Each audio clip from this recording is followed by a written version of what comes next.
اگر خلیجی ممالک کا بھی آپ نے بھی ذکر کیا ہے، بٹ مسئلہ یہ ہے کہ سیکیورٹی امبریلا تو امریکہ ہی انہیں پرووائڈ کرتا تھا. اس جنگ کے بعد کیا عرب ممالک کو کوئی ہوش آ گیا ہے؟ جیسے سعودی عرب میں تو چلے ہم دیکھ رہے ہیں نا کہ پاکستان کے لڑاکا طیارے بھی پہنچ گئے ہیں، وہاں پر ایک بیس میں پاکستان کے دستے بھی تعینات ہو چکے ہوئے ہیں. پھر سعودی عرب کے ساتھ وزیر اعظم کی بھی ملاقات ہوئی ہے، تو وہاں تو کچھ نہ کچھ چل ہی رہا ہے. اب قطر کی بات کر لی جائے، دیگر خلیجی ممالک کی بات کر لی جائے، کیا انہیں ہوش آیا ہے کہ ان کے ساتھ اتنے سالوں میں ہوا کیا ہے؟ وہ $3 ٹریلین کی انویسٹمنٹ بھی وہ ڈونلڈ ٹرمپ کو دے رہے ہیں، اور منصوبوں کا اعلان ہو رہا ہے، 40 کروڑ ڈالر کے جہاز اسے گفٹ کیے جا رہے ہیں. لیکن اینڈ پہ وہ تو بالکل بے بس ہو جاتے. اگر امریکہ یہاں سے نکل جاتا اور ایران جو ہے باقاعدہ طور پر حملے جاری رکھتا، تو پھر ان کو بچانے والا کون تھا پیچھے؟ پھر ان کو نہیں سمجھ آئی تو اس کا مطلب ہے کہ یہ بے وقوف ہے، لیکن ان کو سمجھ آلریڈی آئی ہوئی ہے.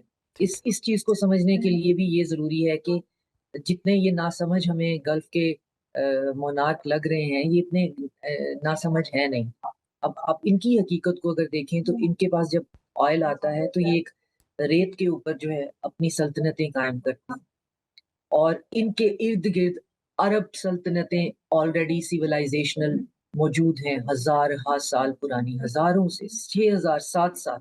یمنی تہذیب آپ دیکھ لیں، لوانت کی آپ دیکھ لیں، ادھر فلسطین کی عربی دیکھ لیں، آپ مصر تک چلے جائیں. عرب کوئی چھوٹی سی جگہ کا نام تو نہیں ہے. عرب صرف خلیج میں تو نہیں رہتے. خلیج میں تو میک شفٹ جو ٹرانزٹ کی بنیاد پہ رہنے والے، کیونکہ ویدر بہت ایکسٹریم ہے تو انہیبیٹنٹ اس کے اندر پرماننٹلی ہو ہی نہیں سکتی.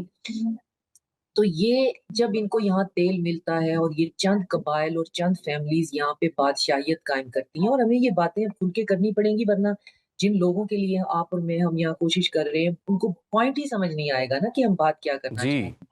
تو اس میں یہ جب آپ کے جب انہوں نے اپنی بادشاہتیں قائم کی ہیں تو ان کو ایک ایسی طاقت اور سپورٹ چاہیے تھی جو کہ آلریڈی وہاں پہ عرب سیولائزیشن تھی، ان کو انڈرمائن کرنا ہے. تو انہوں نے سب سے پہلے مقابلہ کرنا تھا اپنے ہی عربی بہن بھائیوں سے. انہوں نے سب سے پہلے محنت کرنی تھی یمنیوں کو کمزور کرنے میں، اور انہوں سے میری مراد ہے اکراس دا بورڈ. پھر انہوں نے محنت کرنی تھی پورا لوانت جو ہے، کہاں سیریا سے لے کر آپ اس میں کونیا کے بارڈر تک آ جائیں، اور پھر اس کے بعد آپ عراق بھی آدھا اس میں شامل کر لیں. یہ سارے کا سارا جو ہے انہوں نے ویک کرنا تھا، کیونکہ یہ تہذیبیں ہیں نا یہاں پہ.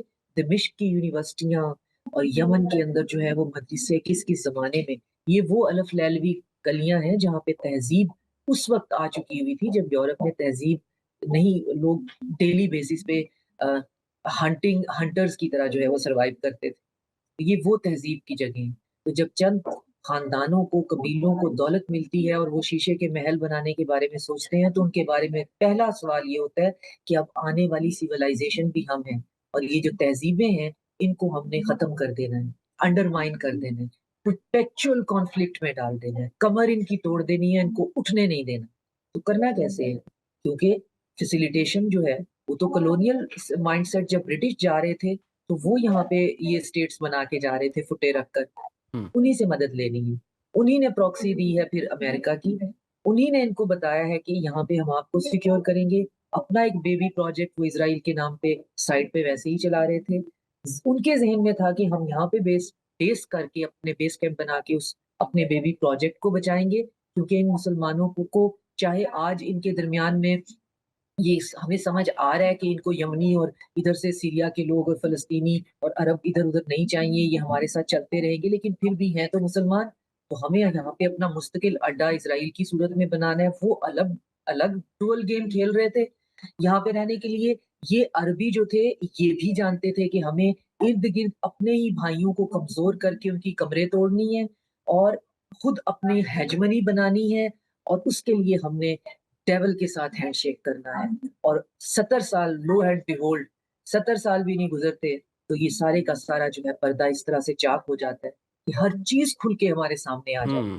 اس میں سے کچھ جو ہے ایمبیشیس، سمجھدار، چلاک لوگ جو ہیں وہ خود کو آلریڈی ڈائیورسیفائی کر رہے ہیں. وہ چیزوں کو ادھر سے ادھر دیکھ رہے ہیں کہ اب اکیلا ایک ہی سپورٹ سے ہمارا کام نہیں چلنا، سپورٹ ان کو بہرحال چاہیے.